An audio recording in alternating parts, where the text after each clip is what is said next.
দেশের মর্যাদার বিনিময়ে আমরা বিশ্বকাপ ক্রিকেট খেলতে চাই না। আর বাংলাদেশের মর্যাদার প্রশ্নে আমরা আপোষ করব না।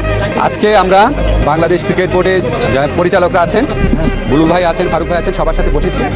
আমরা আজকে সিচুয়েশনটা নিয়ে আলাপ করেছি। আমরা সবাই একমত হয়েছি যে বাংলাদেশ কষ্ট করে কোয়ালিফাইং রাউন্ডে কোয়ালিফাই করে বাংলাদেশ বিশ্বকাপে টি-20 বিশ্বকাপে খেলার যোগ্যতা অর্জন করেছে। আমরা ক্রীড়া পাগল নেশন, আমরা ক্রিকেট ভক্ত নেশন, আমরা অবশ্যই খেলতে চাই।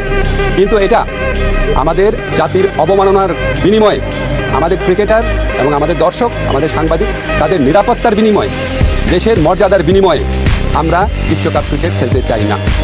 আজকে আমরা আইসিসি থেকে যে চিঠিটা পেয়েছি, সেই চিঠিতে পড়ে আমাদের কাছে মনে হয়েছে ভারতে যে প্রচণ্ড একটা নিরাপত্তা ইস্যু তৈরি হয়েছে বাংলাদেশের ক্রিকেটারদের জন্য, সেটা তারা রিয়ালাইজ করতে সক্ষম হয় নাই। এবং আমার কাছে মনে হয়েছে এটা নিরাপত্তা ইস্যু শুধু না, এটা জাতীয় অবমাননা ইস্যু। যাই হোক, আমরা নিরাপত্তা ইস্যুটাকেই মুখ্য করে দেখছি, যেখানে ভারতের ক্রিকেট কন্ট্রোল বোর্ড নিজেরাই বলছে কলকাতা টিমকে যে এই প্লেয়ারকে নিরাপত্তা দেওয়া যাচ্ছে না, ওনাকে তোমার টিম থেকে বাদ দাও। এটাই তো একটা ট্যাসিট রেকগনিশন যে ভারতে নিরাপদে খেলার মতো পরিস্থিতি নাই।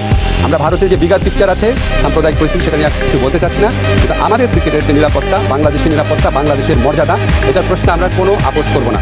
আমরা ক্রিকেট খেলতে চাই, আমরা বিশ্বকাপ খেলতে চাই, এবং এটা আমরা আরেকটা যে আয়োজক দেশ আছে শ্রীলঙ্কা, সেখানে খেলতে চাই।